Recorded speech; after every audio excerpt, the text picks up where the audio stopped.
Hi friends, welcome back to our channel. So friends, మనకి ఈరోజు వీడియోలో టాపిక్ వచ్చేసి చాలామందికి ఫామ్స్ ఎలా నింపాలో అర్థం కావడం లేదు.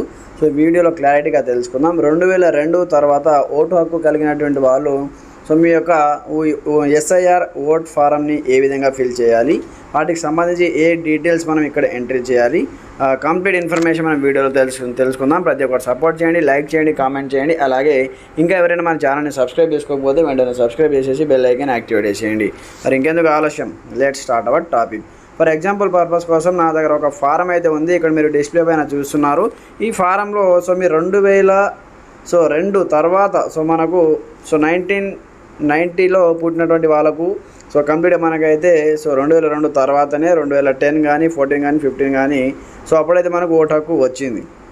సో అప్పుడు మీరు ఈ ఫామ్లో ఎవరి పేరు రాయాలి, సో మీ తాత యొక్క పేరు రాయాలా, మీ నాన్నమ్మ పేరు రాయాలా, మీ తండ్రి పేరు రాయాలా, మీ భర్త పేరు, మీ అమ్మ పేరు రాయాలా, ఎవరి పేరు రాయాలి అనేది చాలామందికి డౌట్ అనమాట. అయితే మనకు 2002 తర్వాతనే ప్రతి ఒక్కరికి 1990లో కానీ 1987లో పుట్టిన వాళ్ళకు మనకు 2002 తర్వాతనే ఓటు హక్కు రావడం జరిగింది. కాబట్టి ఇందులో ఎవరి పేరు రాయాలని చాలామంది తికమక పడుతున్నారు. వాళ్ళకి సంబంధించి ఈ వీడియో చూసే కంప్లీట్ ఇన్ఫర్మేషన్ అర్థమైపోతుంది. ప్రతి ఒక్క డౌట్స్ కూడా మీకైతే క్లారిఫై అయిపోతుంది అనమాట. సో ఫస్ట్ ఆఫ్ ఆల్ వచ్చేసి ఇక్కడ చూసుకుంటే సో ఇక్కడ ఉన్నటువంటి అభ్యర్థి యొక్క ఫామ్ ఇది. సో ఫర్ ఎగ్జాంపుల్ ఇది ఫలానా ఎక్స్ అనే వ్యక్తి యొక్క ఫామ్ అనమాట. ఆయనకు సంబంధించి ఆయన పేరు, డీటెయిల్స్, అలాగే భాగం సంఖ్య, డీటెయిల్స్ అన్నీ ఉంటాయి అన్నమాట. దాని తర్వాత మీకు సంబంధించిన శాసన నియోజకవర్గం పేరు, భాగం పేరు, క్రమ సంఖ్య అన్నీ ఇక్కడైతే ఇవ్వడం జరుగుతుంది. దాని తర్వాత మీ ఫోటో ఉంటుంది, ఇక్కడ స్కానర్ ఉంటుంది, బార్కోడ్. దీన్ని స్కాన్ చేస్తే మన డీటెయిల్ అన్నీ బిఎల్ఓ ఆఫీసర్ యొక్క మొబైల్లో అయితే రావడం జరుగుతుంది అనమాట. బూత్ లెవెల్ ఆఫీసర్స్ ఉంటారు కదా, ఈ ఫామ్ మనం ఫిల్ చేసి ఇచ్చిన తర్వాత వాళ్ళు ఆన్లైన్లో సబ్మిట్ చేస్తారు. స్కాన్ చేసి మన డీటెయిల్ మొత్తం రావడం జరుగుతుంది. ఇక్కడ మీకు సంబంధించి కొత్త ఫోటో పెట్టుకోవాలనుకుంటే ఇక్కడ కొత్త ఫోటో ఇవ్వచ్చు అనమాట. ఇక్కడ మనకు పాత ఫోటో ఉంటుంది. సో ఇప్పుడు ఎక్స్ అనే వ్యక్తి యొక్క ఫామ్ ఏ విధంగా నింపాలి. 2002లో ఇక్కడ చూసుకుంటే మనకు సో ఓటర్ ఐడి లేకపోతే 2002లో కంప్లీట్గా సో ఎక్స్ అనే వ్యక్తికి వాళ్ళ యొక్క డాడీ కానీ, అలాగే మదర్ కానీ, నానమ్మ కానీ, సో తాతయ్య కానీ వాళ్ళ యొక్క ఓటర్ ఐడి, ఓటు హక్కు 2002లో లేకపోతే సో ఈ కాలం వదిలేయాలి కంప్లీట్గా. సో ఈ ఫస్ట్ కాలం వదిలేయాలి, ఈ కాలం అయితే నింపాలన్నమాట. ఈ రైట్ సైడ్ కాలం నింపాలి. ఇక్కడ ఎవరి పేరు రాయాలి, ఇక్కడ చూసుకుంటే మనకు ఫస్ట్ వన్ వచ్చేసి ఇది ఎక్స్ యొక్క ఫామ్ కాబట్టి సో వాళ్ళకి సంబంధించి తాత పేరు కానీ, తండ్రి పేరు కానీ, నానమ్మ పేరు కానీ, అమ్మ పేరు కానీ ఇక్కడ రాయాలి. సో ఫ్రెండ్స్, ఇక్కడ చాలామంది కన్ఫ్యూజ్ అవుతున్నారు. ఇక్కడ జాగ్రత్తగా చూడండి, ఈ బాక్స్ మీరు జాగ్రత్తగా చూడాలన్నమాట. అయితే మనకు 2002 తర్వాత మనకు ఓటు హక్కు వచ్చింది. ఎక్స్ అనే వ్యక్తికి 2002 తర్వాత మనకు ఓటు హక్కు రావడం జరిగింది. అయితే 2002లో సో ఓటు హక్కు కలిగినటువంటి వాళ్ళు మన తాతయ్య కావచ్చు, మన నానమ్మ కావచ్చు, అమ్మ కావచ్చు, అలాగే డాడీ కావచ్చు, వాళ్ళకు 2002 ఓటర్ లిస్ట్లో ఓటు హక్కు ఉంటుంది. ఎవరికో ఒకరికైతే ఓటు హక్కు ఉంటుంది. సో అలాంటప్పుడు ఉన్నప్పుడు వాళ్ళ యొక్క డీటెయిల్స్ మనం ఈ బాక్స్లో ఫిల్ చేయాలి. ఈ బాక్స్ వదిలేయండి, ఈ బాక్స్ వదిలేసి కంప్లీట్గా ఈ బాక్స్లో ఫిల్ చేయాలి. అప్పుడు మీరు ఏమని ఫిల్ చేయాలంటే ఇక్కడ చూసుకుంటే సో ఈ ఫామ్ మనది కాబట్టి సో ఇప్పుడు మీరు సో ఈ ఫామ్ మీది కాబట్టి ఇప్పుడు వీడియో మీరు ఎవరైతే చూస్తున్నారో ఈ ఫామ్ మీది అనుకోండి. మీది అనుకున్నప్పుడు 2002లో మీ అమ్మ నాన్న యొక్క ఓటర్ ఐడి కార్డు ఇక్కడ ఉంటే ఈ బాక్స్ వదిలేసి ఈ బాక్స్లో నేమ్ అనేది రాయాలి. ఎవరి పేరు రాయాలి, ఇక్కడ చూసుకుంటే ఇక్కడ మీ యొక్క నాయన పేరు ఇక్కడ రాయవలసి ఉంటుందన్న. పేరు వచ్చేసి మీ యొక్క ఫర్ ఎగ్జాంపుల్ పర్పస్ కోసం ఇక్కడ ఏదో ఒక పేరు అయితే రాయడం జరిగింది. రాములయ్య అని రాశాను. సో ఎక్స్ అనే వ్యక్తి యొక్క నాన్న పేరు రాములయ్య అని రాయడం జరిగింది.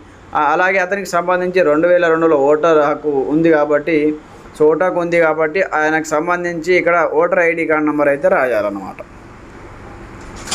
అయితే దాని తర్వాత వాళ్ళకి సంబంధించి ఓటర్ ఐడి నెంబర్ ఇక్కడ రాయాలి. దాని తర్వాత బంధువు పేరు ఎవరి పేరు రాయాలని చాలామంది కన్ఫ్యూజ్ అవుతున్నారు. బంధువు పేరు అంటే ఇప్పుడు ఇది మీ ఫామ్ కాబట్టి మీ నాన్న యొక్క పేరు ఇక్కడ రాశారు కాబట్టి, అతని యొక్క ఐడి నెంబర్ ఇక్కడ రాశారు కాబట్టి మీ నాన్న పేరు ఇక్కడ రాయాలి. సో ఎక్స్ అనే వ్యక్తి యొక్క నాన్న పేరు ఇక్కడ రాయాలి. అయితే వాళ్ళ నాన్న ఇప్పుడు మీ యొక్క వాళ్ళ డాడీ పేరు ఇక్కడ రాయాలి. సో బాలయ్య అని ఎగ్జాంపుల్ పర్పస్ కోసం నేను రాశాను. బంధుత్వం, సో ఈ రాములయ్యకు ఈ బాలయ్య అనే వ్యక్తి ఏమవుతాడు, తండ్రి అవుతాడు కాబట్టి ఇక్కడ నాన్న లేదా తండ్రి అని రాయండి. సో అప్పటి డిస్ట్రిక్ట్, సో అప్పుడు మీకు ఏ డిస్ట్రిక్ట్ ఉంది ఆ డిస్ట్రిక్ట్ అనేది ఇక్కడ రాయండి. అప్పట్లో 2002లో ఉన్నటువంటి జిల్లా పేరు ఇక్కడ రాయాలి. అలాగే రాష్ట్రం కూడా ఆంధ్రప్రదేశ్ ఉండేది కాబట్టి ఉమ్మడి ఆంధ్రప్రదేశ్ రాసి బ్రాకెట్లో తెలంగాణ అని వ్రాయండి. అలాగే మీ యొక్క శాసన నియోజకవర్గం పేరు ఏముండేదో అప్పట్లో అది ఇక్కడ మీరు రాయండి. దాని తర్వాత ఇక్కడ మనకు భాగం సంఖ్య, శాసన నియోజకవర్గం సంఖ్య, అలాగే క్రమ సంఖ్య ఉంటుంది. మరి నంబర్లు ఎక్కడి నుంచి వచ్చాయని మీకు డౌట్ రావచ్చు. సో 2002కు సంబంధించి ఓటర్ లిస్ట్ అనేది డౌన్లోడ్ చేసుకోండి. అందులో మీకు పోలింగ్ బూత్ సీరియల్ నంబర్, అలాగే కంప్లీట్గా వాటికి సంబంధించి క్రమ సంఖ్య, భాగం సంఖ్య, అలాగే పోలింగ్ స్టేషన్ నంబర్ ఉంటుందన్నమాట. అందులో మీకు శాసన నియోజకవర్గం నంబర్ ఉంటుంది. ఈ నంబర్లు మీరు ఇక్కడ ఎంట్రీ చేయవలసి ఉంటుంది అనమాట. 2002కి సంబంధించి ఓటర్ లిస్ట్ ఏ విధంగా డౌన్లోడ్ చేసుకోవాలో వీడియో చేయడం జరిగింది, మన ఛానల్లో ఉన్నాయి. సో డౌన్లోడ్ చేసుకొని అప్పట్లో మీ నాన్నకు సంబంధించిన అక్కడ ఓటర్ ఐడి ఉంటుంది కాబట్టి అందులో పేరు చూసి ఆ పేరుకు ఆపోజిట్లో సీరియల్ నెంబర్ ఎంత ఉంది, పైన మీకు పోలింగ్ స్టేషన్ నెంబర్ ఎంత ఉంది, అలాగే క్రమ సంఖ్య ఎంత ఉందో అందులో కంప్లీట్గా ఉంటాయి. అవి మాత్రం మీరు ఇక్కడ రాయండి. ఇది మీరు ఫస్ట్గా ఫిల్ చేయవలసిన ఫామ్ అన్నమాట. ఫస్ట్ ఇక్కడ మీకు 2002 మనకు 2002 తర్వాత ఓటర్ ఐడి వచ్చింది కాబట్టి ఓటు హక్కు లభించింది కాబట్టి 2002లో మన యొక్క నాన్న కానీ అమ్మ కానీ వాళ్ళ యొక్క ఓటర్ ఐడి ఉంటుంది కాబట్టి వాళ్ళకి సంబంధించిన డీటెయిల్స్ ఈ బాక్స్లో రాయాలి. ఇప్పుడు తర్వాత నెక్స్ట్ వచ్చేసి జాగ్రత్తగా చూడండి, ఇక్కడ ప్రజెంట్ డీటెయిల్ ఇప్పుడు ఇక్కడ చూడండి మీకు సంబంధించిన డీటెయిల్స్ అయితే ఇక్కడ రాయవలసి ఉంటుందన్నమాట. అంటే ప్రజెంట్ ఇక్కడ చూసుకుంటే కంప్లీట్గా ఇప్పుడు ఎగ్జాంపుల్ పర్పస్ కోసం ఇక్కడ చూసుకుంటే మీకు సంబంధించిన డేట్ ఆఫ్ బర్త్ రాయండి, మీ యొక్క ఆధార్ కార్డ్ నెంబర్ ఎంటర్ చేయండి. ఫర్ ఎగ్జాంపుల్ పర్పస్ కోసం ఇక్కడ రాయడం జరిగింది, ఆధార్ కార్డ్ నెంబర్ రాయండి. తర్వాత మీకు సంబంధించి మొబైల్ నెంబర్ ఇక్కడ ఎంటర్ చేయాలి. మొబైల్ నెంబర్ ఎంటర్ చేసిన తర్వాత తండ్రి పేరు, ఇప్పుడు మీకు సంబంధించిన మీ యొక్క తండ్రి పేరు అంటే అదే పైన రాశారు కదా, అదే ఇక్కడైతే మీరు రాయాలన్నమాట కంప్లీట్గా. ఇప్పుడు పైన రాశారు కదా అదే పేరు రాములయ్య కదా, అదే రాములయ్య ఇక్కడ రాయండి. దాని తర్వాత మీ నాయనకు సంబంధించి ఓటర్ ఐడి నెంబర్ ఇక్కడ రాయండి. అలాగే మీ నాన్న యొక్క నాన్న పేరు ఇక్కడ రాయండి, అతనికి సంబంధించి ఐడి నెంబర్ రాయండి. దాని తర్వాత జీవిత భాగస్వామి మీ యొక్క ఫామ్ కాబట్టి మీ యొక్క జీవిత భాగస్వామి పేరు ఇక్కడ ఎంట్రీ చేసి వాళ్ళ యొక్క ఓటర్ ఐడి నెంబర్ రాసి ఇక్కడ సైన్ పెట్టించి బిఎల్ఓ ఆఫీసర్కి ఇచ్చేయండి. కంప్లీట్గా ఇచ్చిన తర్వాత మీ యొక్క ఫామ్ అనేది ఫుల్ఫిల్ అయిపోతుంది అన్నమాట.